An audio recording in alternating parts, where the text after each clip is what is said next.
Hi, and welcome to Untethered with Jen List, the podcast that's here to help you free yourself from the crap that's holding you back so you can claim the life you're meant to live. I'm your host, Jen, and in this episode, we're diving into hypnotherapy and how it can help you get untethered.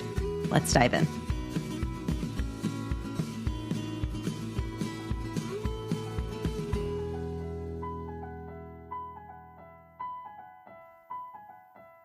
Hi, friends, it's Jen. I'm excited to welcome today back on the podcast, the beautiful Tarla Makaeff. So Tarla is the copy queen and founder of the iconic Copy course. She's a published author, digital course creator, online business and life coach, and a certified hypnotherapist. So she has lots of experience, does so many amazing things, and hypnotherapy is one of those amazing things that she does. And she is so gifted at it.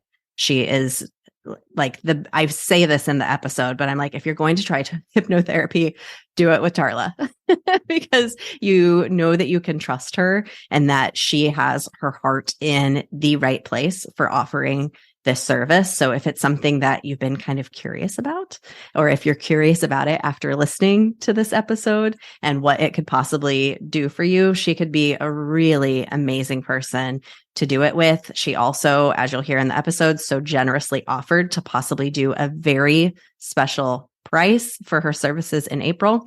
So keep an eye out for her website. There's a link in the show notes where you can go and check it out. And in this episode, we talk about what the heck is hypnotherapy?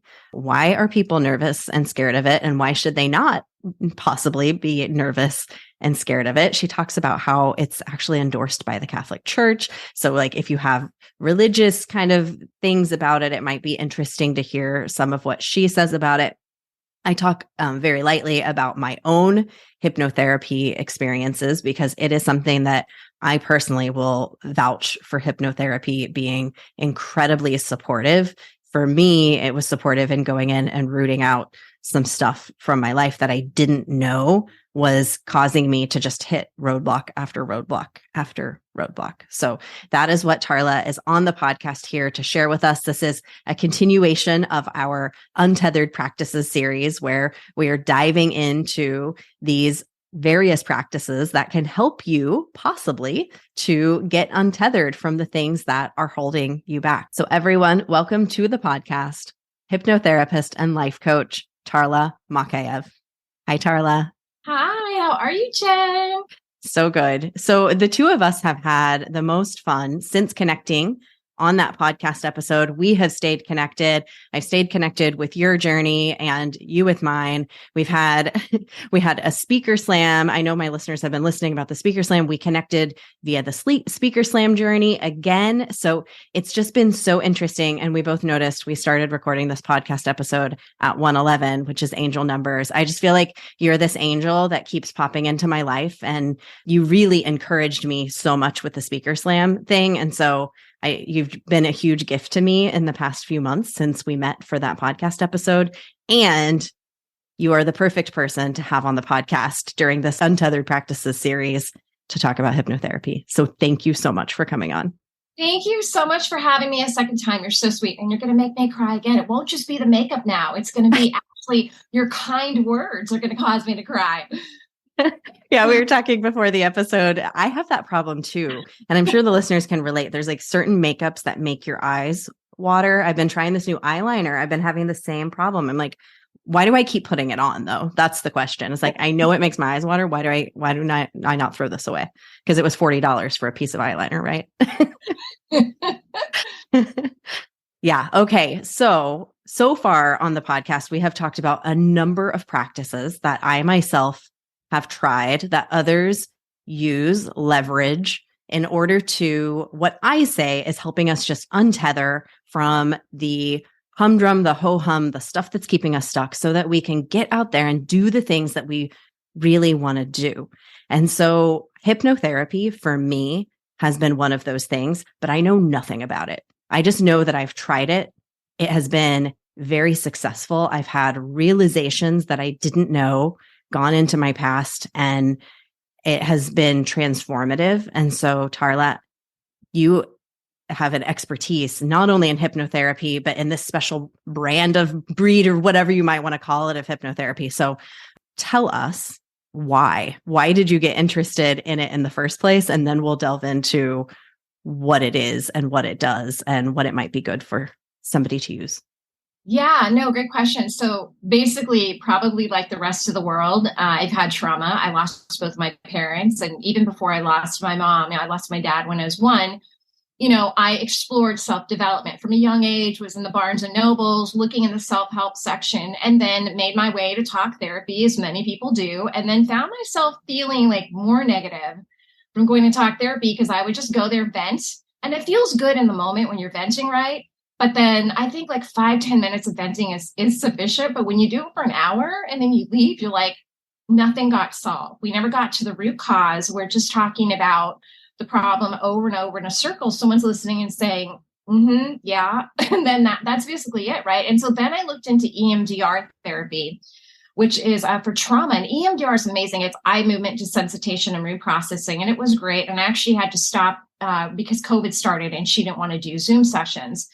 So I couldn't go in person anymore. And it was good, but I found like everything I tried, I even did direct neurofeedback on my brain for like depression, anxiety. But everything I tried, it's like I worked at the time, but then there was like not really a hold on it, a lasting effect. So it was great in the moment, other than the talk therapy, right? Those two last things I mentioned. And so I think hypnotherapy is, for me, like many people, it's like your last resort. You're like, okay, I've tried everything. I'm fed up. I'm going to now try the hypnotherapy. And that's essentially what happened. And I realized at some point that my mom has now since passed away. And she basically unknowingly did hypnosis on me because she was always telling me, you're the best, you're the prettiest, you're the smartest, you're the greatest, like on repeat. It's almost like I had my own hypnosis tape and I didn't even realize it. And so then when she passed away, I felt like I didn't have the same level of self-belief. I didn't realize how much those words actually impacted me and meant in my life and helped me become successful and, develop a 7-figure brand. And so then I was like, I don't have anyone telling me this. I don't have a spouse. I don't have a sister. I don't have anyone. And honestly, like even a stranger, a hypnotist, a hypnotherapist telling you these words can be so validating. In fact, a client just told me that the other day. He said, it's almost like I didn't even need the words from inside. He's like, I needed someone else to tell me this. And that was like really powerful to hear, but it's been my experience, like the words of adoration, the 5 love languages book, and how like everyone has kind of a different way of receiving love. And mine really is one of the big ones is the words of adoration or affirmation.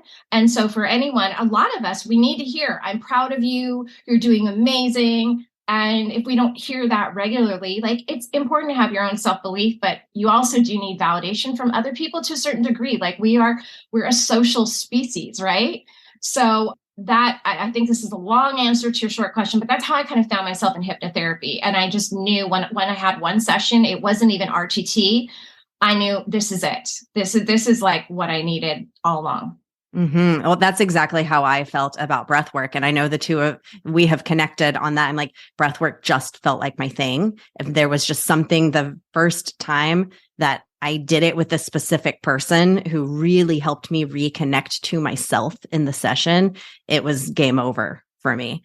So, and like I said, hypnotherapy has also been one of those things. And I've often thought, wow, is that the difference between the first time that I did breath work and the time when it was really impactful was that I'd had hypnotherapy in that space in between and had connected so deeply to my younger self, at least in the session. So, and I'm curious, what is the difference between the hypnotherapy maybe you can even answer what is hypnotherapy and then what is RTT hypnotherapy?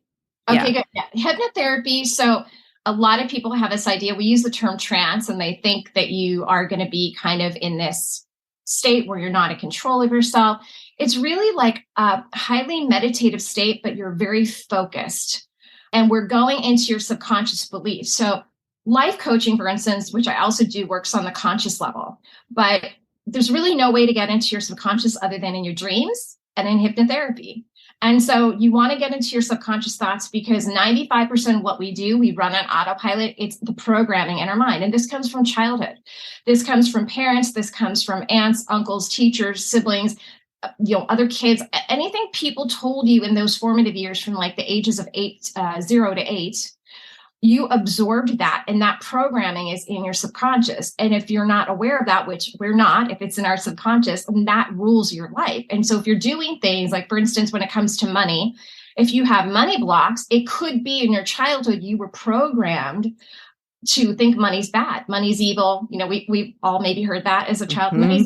Money doesn't grow on trees. Do you think I'm made of money? Things like that you absorbed, and you didn't think anything of it. You're a child. You're just going about your business. It maybe bothered you in the moment, but you're like, whatever. But as an adult, this gets ingrained in you. And then even if you say affirmations, I am worthy of money and I am abundant, and nothing's happening, that's the missing link, because you're not going into your subconscious. So we're accessing your subconscious state. It's very easy. We do an intake. Then we do something where we call an induction. So we're inducing you into hypnosis. It's very easy. A lot of people know it as like walking down the stairs, that they've heard that terminology. And then we're going into a suggestibility test. And this is to show you your own power of your mind. Very simple little test. It's too much to describe here.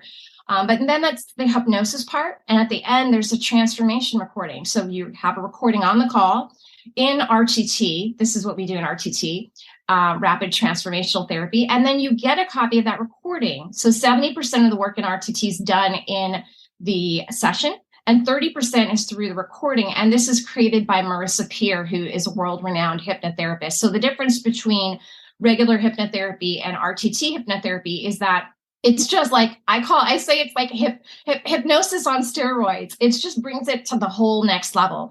A lot of typical hypnotherapy might be coaching combined with a transformation recording, but you're not revisiting, you're not going into this regression to your childhood. Or a lot of other ones use past life regression, which it's not my thing, because it doesn't resonate with my personal beliefs. So, and that's not what we're taught in RTT anyway. But past life regression might be going back to another person you were, like an empress, or, you could be anyone in a past life. And so some people identify more that way. And that's how hypnotherapy is typically taught. But we do regression where it's your own childhood. And I think it just is more valuable, because while the other one has a symbolism to it, this is really investigating real things that happened in your life and why they happened, and getting past those old beliefs and reframing them and then transforming them. Mm-hmm. Which makes a ton of sense, especially when you talk about your own experiences through life and what led you to hypnotherapy and how it has supported you so much. So how has going back to you starting hypnotherapy yourself and experiencing it, what did it change for you personally? I mean, it's really opened my eyes. I thought I was a very self-aware person, and I am. I would often go to therapy and say, "Oh, I know I do this because I feel I have a sense of abandonment." The therapist would be like, "How do you know this?" And I would always tell them, "How are you?" Well, I'm just self-aware. But you can only be so self-aware, and so there are things in your subconscious that I didn't even realize. So I just had these major revelations that really kind of put things into perspective. But mostly, like my first initial session in RTT, it was such an emotional release that I felt like a lot of people come to me and they feel like there's the weight of the world on their shoulders. You know that term, and you actually feel it in your shoulders and your neck, this tightness, and that's usually trauma-based. And it's like this release of all this stuff that's piled up over the years, like the layers of an onion that you never got rid of. And it piles up. We don't deal with it in a moment. It keeps adding up and adding up. And people just release all this junk, and myself included. And that's what happened. I just released all this stuff that was just below the surface. And it's those days where you feel like you want to cry, but you don't. You could feel something right below the surface. We've all felt like that. And just getting rid of that. And so it just cleared the path for me, where I feel like I released so much of what was holding me back, if that makes sense. Mm-hmm. Yeah, which is what this podcast is all about. So it's so perfect that we're talking about this. And I felt similar. For my experience there were things that I went back to. There's this one moment, and I think I've even talked about it on the podcast before, where I went back to, I was like 1.5 years old. I don't know how I know the age. It's just like there was the size of myself. Like I could feel I'm like about 1.5, and somebody ripped my binky out of my mouth. Like ripped my pacifier out of my mouth. And I felt this sense of like a loss of control and somebody taking something from me. And that feeling has impacted me so much throughout my life. And when I went back and saw it and she walked me through and like helped me say it's, I don't even remember all the steps because I was only like so aware during what happened there. It was really transformative for me. So have you seen that with other people too, like going way back to like baby, or is it usually like other areas? Is it all over across the board? Yeah, it's different for everyone. It's really interesting you mentioned that because I would typically in my own life go back to maybe 6, 7, but I have gone back to being a baby and remembering the moment that my mom opened the door, the police were there and told her that my dad was in an accident and crying and screaming. And so like, that's not something I would ever know consciously. And I was surprised that came to me. And that's the thing. I think, and you asked me before, and I'll just go a little deeper on that, is that it really has helped my self-belief. So this really has like restored kind of what I talked about like not having someone to tell me the things. And now I can tell myself the things because I can hypnotize myself and then I can do it for other people. But yeah, a lot of people go back to all different ages. Some people go back to their still, years ago, but in their adulthood. But most people go back to their childhood. And it doesn't matter if it is even in adulthood. The point is to go back to childhood. But even if it's in adulthood, there's things that could have happened 10 years ago that really affected you today.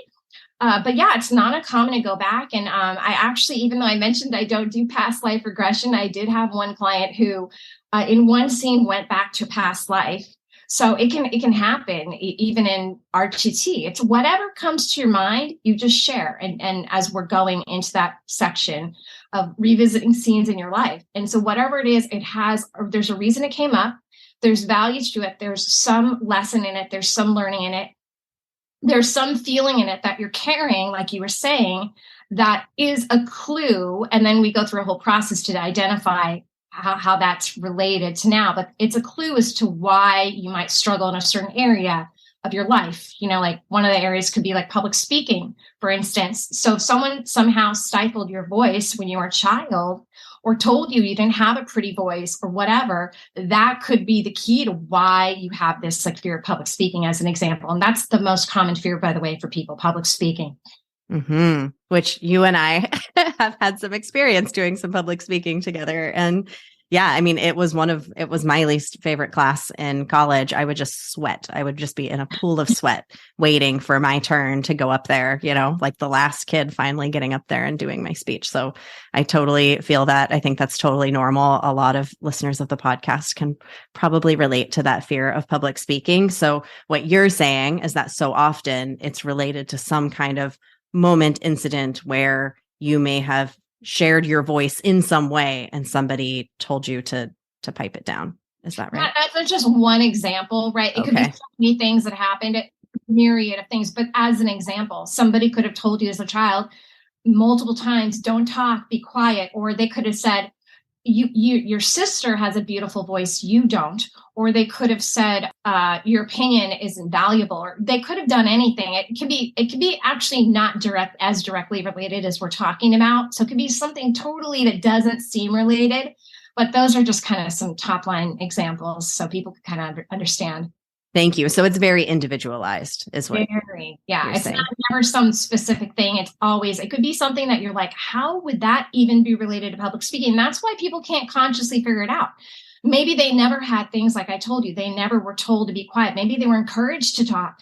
Well, why would I then have a fear of public speaking? But you go back to something that seems so esoteric, how they make the connection themselves. And the powerful thing is the client really does the work. I'm the guide.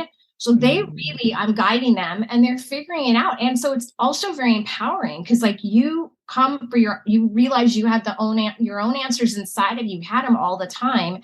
You just weren't able to access them consciously because they were in your subconscious. Yeah. To your point earlier, you can only be so self-aware. And so many of us who have done a lot of self-work, self-discovery work, we can get so frustrated because we've done so much work. Like, why am I still not over this thing? I know what the thing is, and yet the thing is still coming up. So would you say that hypnotherapy helps to support that situation?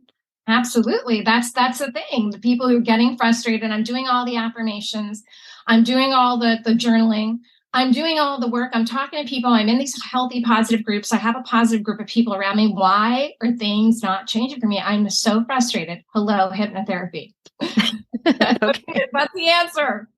If what Tarla just described is you, hypnotherapy could be very supportive to you. We're just going to drop that note. Okay, so I am curious. There are a lot of people who are maybe scared of hypnotherapy that might feel like, oh, it's got these connotations. Like I think of somebody up on a stage, wearing some goofy outfit, inviting people up on stage and making them do silly stuff, right? Or maybe it's mind control. You hear all of these things. So can you compare what you do to those? Like what's different, what's similar, what is maybe just help the audience understand? Yeah, you're so right, Jen. Yeah, unfortunately, there's all these misconceptions because Hollywood has loved to grab on to hypnosis because people don't understand it. And they take advantage of that fact and then make it seem very scary because people won't know if that's true or not. So what you see in movies, scary movies, creepy TV shows about hypnosis, that someone's going to have mind control over you, possession of your thoughts, be able to make you do anything at any point, rob a bank, whatever. Not true. The thing is, we can't make you do anything. So if we offer suggestions in a hypnosis, if it doesn't resonate with your ethics and your morals and your values, you're not going to do it. Just the way if someone consciously told you to do something you didn't want to do, you're not going to do it. The same thing in hypnosis. So there's no, you have free will. There's nobody that is going to be able to do anything to coerce you in any way. Number one. Number two, stage hypnosis. Yeah, when people are dropping dramatically, barking like a dog, clucking like a chicken, doing all kinds of crazy things, they're in on it. I hate to spoil the surprise, but I actually participated in a show like that when I was in my early 20s, so I know this for a fact, but I just know it because I'm now a hypnotherapist. Essentially, they're taking people from the audience who are the actor types. They're the hams. They like the attention.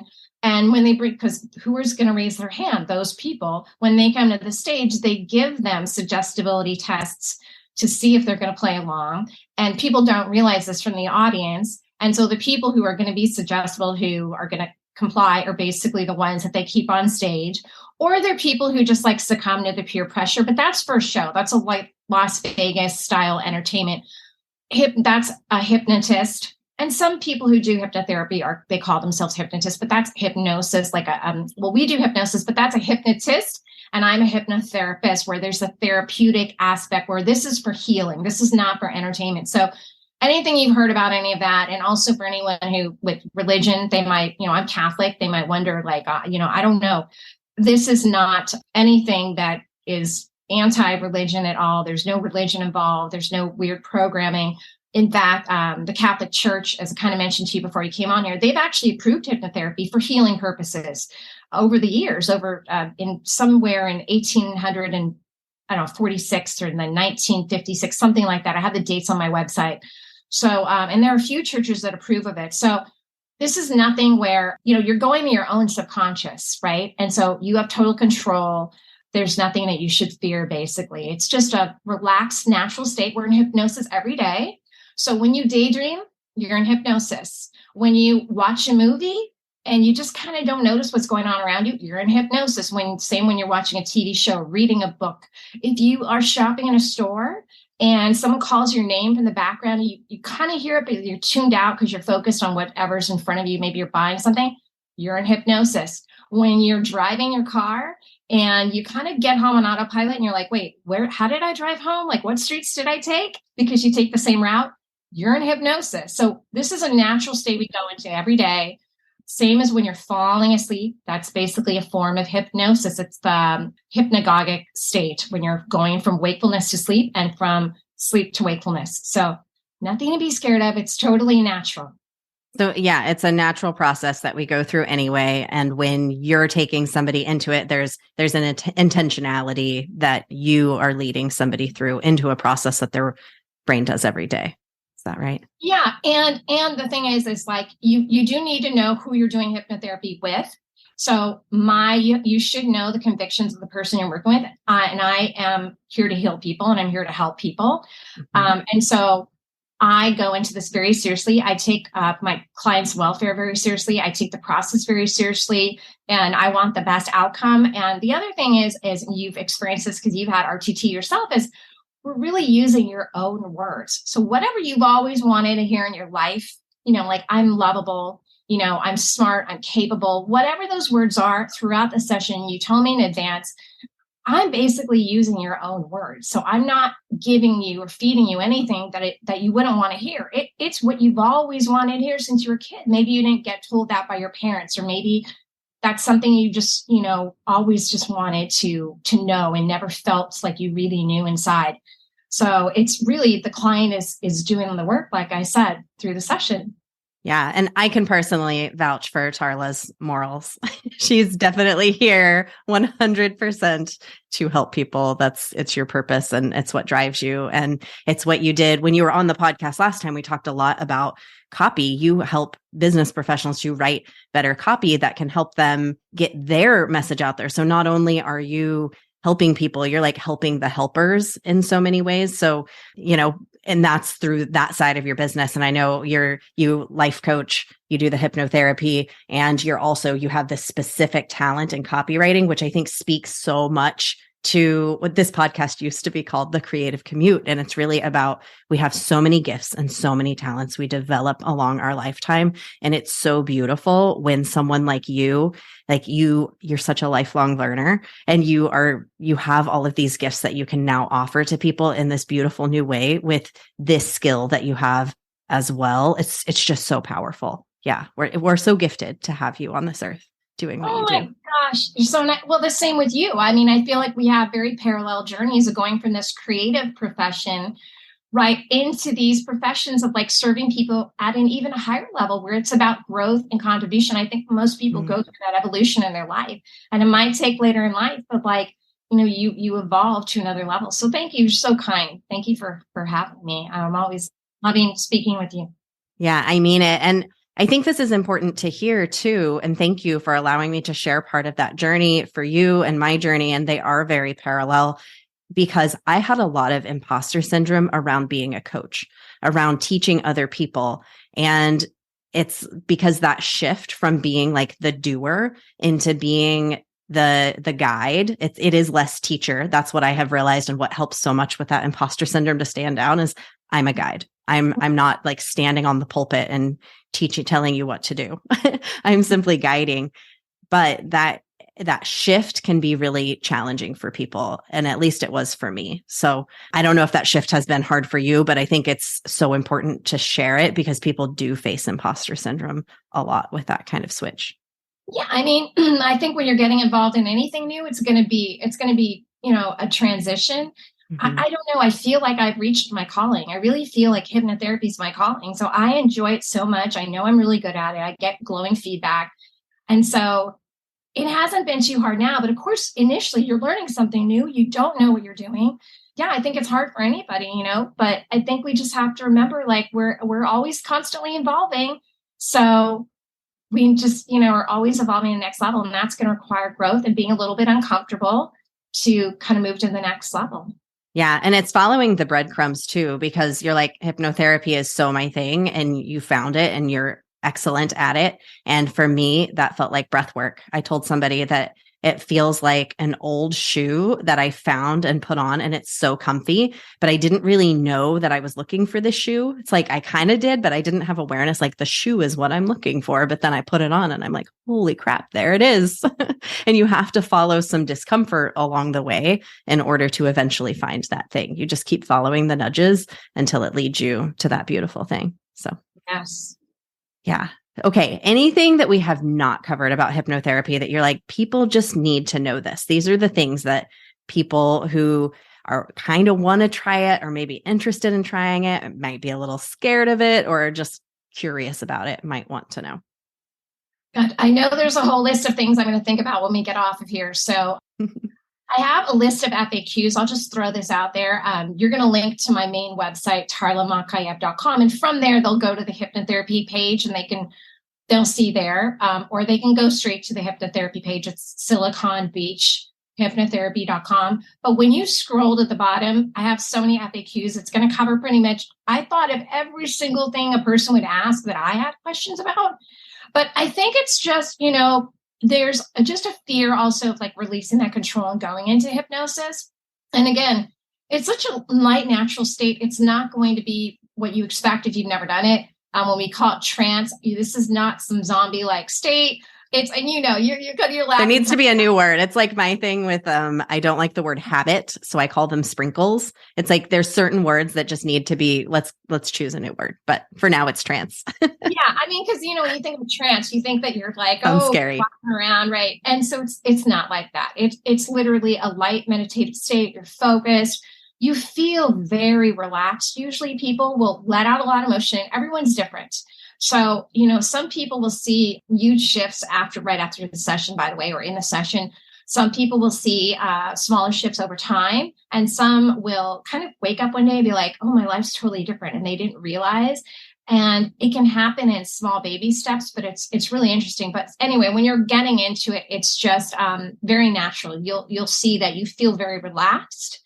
And it is so calming that I actually tell people, hey, have a meal prepared afterwards. Like, so you don't even have to fuss in the kitchen. You may not want to cook. You'll probably want to lay down, just have like a prepared meal if you're planning on eating right after. For me, I typically want to go to sleep. I want to rest and nap for 2 to 3 hours. So I would do my sessions personally at night because I'm like, I'm going to want to rest. And you just feel like lighter, refreshed, like you've gotten a lot of this junk off of your, off of your shoulders.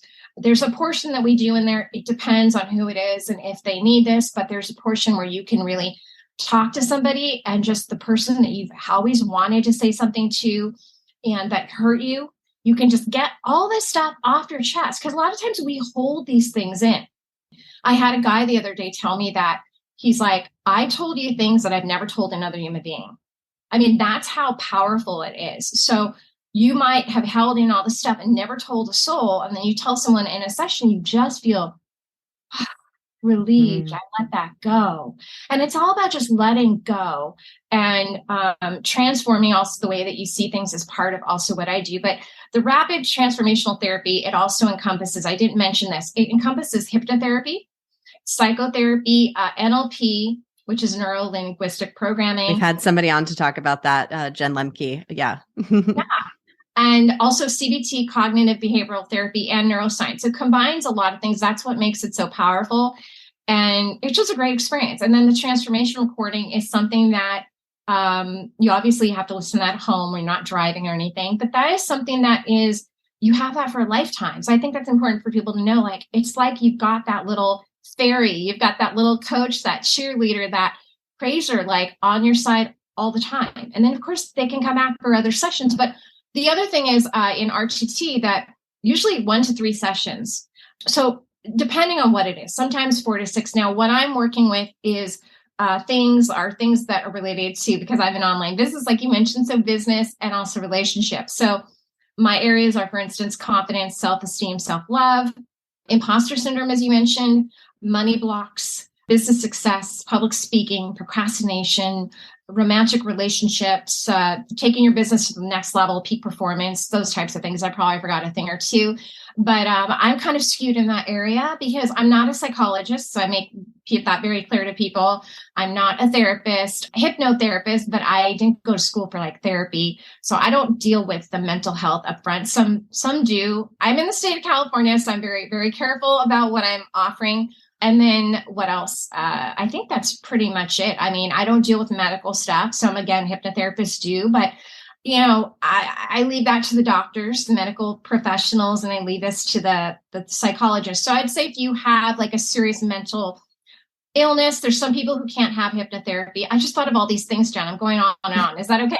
Yeah, it's helpful. I'm on a roll. Okay. I don't have all the conditions listed in front of me, but there are some times when you wouldn't want to go through hypnotherapy. It could actually do more harm than good. And so I'll be very honest about that. Like if you have epilepsy, the reason behind that, for instance, is epileptics tend to have seizures when they're very relaxed. Well, hypnosis makes you relax, so it actually could trigger a seizure.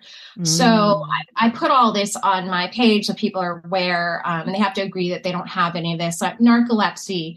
They could fall asleep in the middle, hallucinations, disorders like, bipolar, certain things that can maybe make the situation worse, and we don't want to do any harm here. So I'm very upfront about that. But really, for the general public, it's usually great. And I would seek this out as kind of an added benefit to anything else that you're doing. But if you have like a serious, like major depressive disorder or generalized anxiety or panic disorders, I personally say, I'm really honest about this. Go see a therapist, go see a psychotherapist. I would start with them. And I think if you just have general life dissatisfaction and you're just not happy because of this or because of that, then that's when hypnotherapy, it's a great supplement. So I think be responsible. And I'm not going to tell people that I'm curing anything. I'm not. We're making situations better. And you will go as far as you allow yourself to go. That's another very important point. Mm-hmm. If you're open-minded and you're open to hypnosis, you're going to go very far. If you are already doubting it before you come in, and I don't know, don't do a session, because you're just going to self-sabotage. You have to be open to the possibility that this will work for you. Otherwise, don't book a session, because it will not work for you. And then it's just it's not the route to go. Mm-hmm. That's probably actually quite relieving for people who might be nervous about it, to know that you're only going to go as deep as you allow. So if you do have some level of nerves about it, like you're open to it, but you also are kind of like, if there is that little bit of doubt or worry about it, knowing that you'll only go as deep as you allow is maybe possibly supportive, do you think, to people? Yeah. And actually, I'm not really supposed to share this. It's something I'm going to do that people don't know about, but they might have a little bonus when they sign up with me. So everyone's going to get this, whether you're nervous or not, but you will have a recording prior to the session. So you can listen to that in order to feel more relaxed to even go into the session to begin with. So don't tell anyone, except for all your listeners. Oh, you all just got the bonus. Thanks, Tarla. Yeah. And I was also going to say, when you talked about being sleepy afterward, that was me. I was just like, I'm ready for the best sleep of my life. And it was amazing sleep afterward.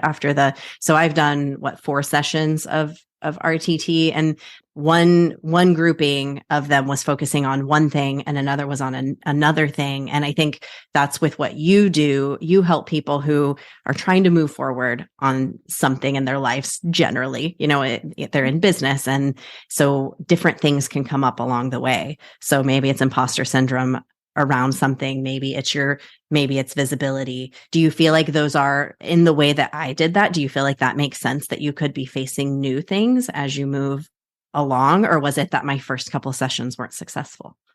So you're ask me that question again. So what was the question about the sessions being not successful? Tell me that again. Yeah. My question is, I've had more than like the 3 sessions. I've ended up having 4 sessions, and I felt like in those 4 sessions, I was working on multiple different things, or I was working on 2 different aspects of what I was facing. Yeah, there should never be 2 things being worked on in a session. You always pick one topic. So I don't know. I can't say I was in a session or how that evolved. It was 2 totally different people doing my hypnotherapy on 2 totally different things. Okay, that's fine. Okay. Yeah. Okay. Thank you. In one session, you only want to work on one thing. Let's say you pick public speaking. We don't want to work on public speaking and procrastination, because your brain will get confused. We want to focus on one thing. Makes sense. If you had a separate session that was on a different topic, yeah, sure. You'll have sessions on whatever you need. You might do like a session on public speaking and think, oh, you know what? I need a couple more. It just depends. Everyone's different, So you might come back for a few more. Then you might go, I really want to work on money blocks now. And here's the thing I also want to add, and then you'll have a session on that. I want to add this because I think it's really important for people to understand, because they might think, well, I want a session for my depression, and that's not something I offer. And I'm very upfront about that. Now, a lot of what happens in your life, your childhood, feelings that you've had, anything that's negative, just because you're focused on a main topic like money blocks doesn't mean that that's not going to come up. You will likely go to maybe similar scenes, even if it's a different topic. We all have those moments in our life. I mean, they could be totally different, but we do have moments in our life where they kind of stick out. I think we could all sit here right now and think of like maybe 5 pivotal moments in our life where something happened, even just consciously.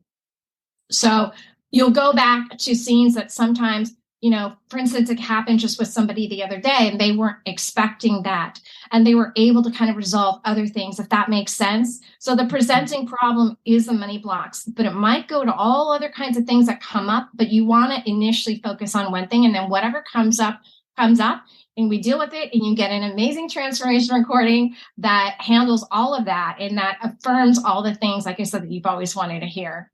Oh, thank you so much. I think that's really helpful to hear, especially if somebody decides to go into a session and if it's going in different directions, that afterward they're not questioning, what happened there. I think that's really helpful to know. So, Tarla, I would love you also, since last we spoke, just to catch the listeners up, you also have become an author of a book. You want to tell us a little bit about that book and why you're so passionate about it? You're so sweet. You're so sweet. Thank you for bringing that up. Yeah, it's called She of Magic Unforgettable.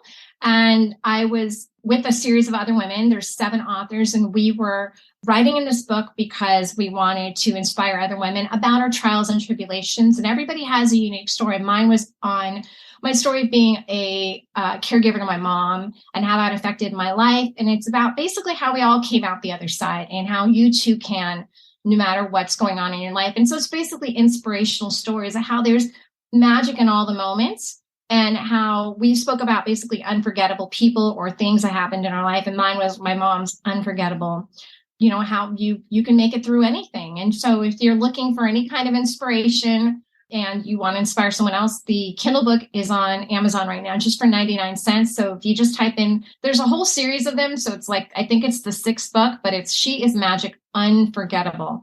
And that is the one you could go check out now. So thank you for mentioning that. Yeah, so beautiful. I'm glad that this conversation ended up wrapping back around to your mom and to magic, because I've asked you this question before, but I'm going to ask it again because I don't know if it's going to be different for you this time. But where do you personally see the magic in the world?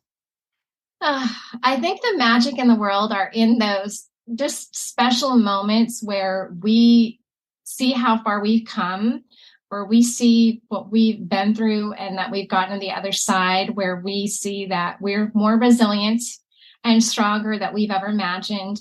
And in remembering that through that resilience and strength, even though we may have gone through things that hurt us, that's how you leave an indelible imprint on the world. That's your positive impact for the world, because you use that story in order to positively impact others and share, because there's other people who've gone through what you've gone through, who need to hear from you, want to hear from you. And it doesn't matter who you are listening to this right now. If you have a Facebook page, you have an Instagram, you share stories of your life and end with a positive note. Even if you're currently going through something, you're helping other people. You're helping them see they're not alone. I think that's the most important thing. A lot of times we feel we're alone. We're never alone. There's always someone else in the world who can relate to us. So I think that's how we can spread our magic with the world, and sharing our stories and having conversation like we're having, and just, getting to the next level by knowing and remembering that, like, we're all human and we all have a gift to share.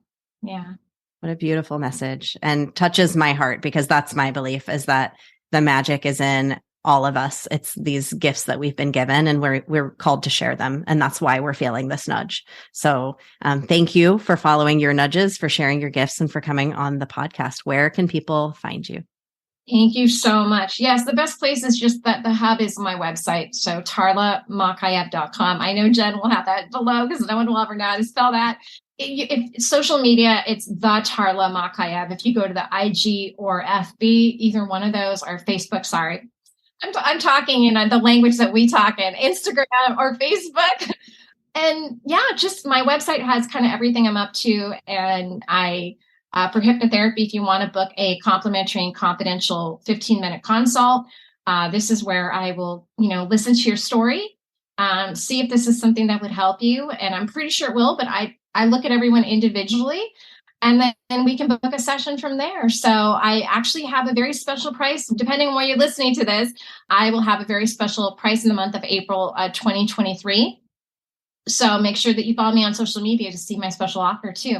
Cool. Yes, this is going to come out in mid-April. So people can go over to your website, check it out, see what you've got available. And again, I know I said this earlier, but I can just so deeply vouch for Tarla and her values, and that she is just what you said, a confidential session. Like that's just, I feel like you're that kind of person who you can be so trustworthy with, like you can entrust everything with, because it's just the person who you are. You're really just here to help people. So thank you again so much for coming on. Loved having you twice. I know, you're so generous. Thank you so much, Jen.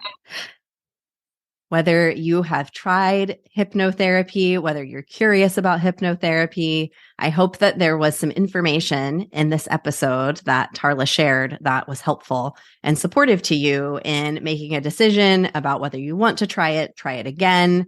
Maybe it's not the thing for you. I think that's the whole thing in this Untethered Practices series, is diving in and hearing from myself, hearing from other experts, allowing you to reflect on what are the things that could really support me.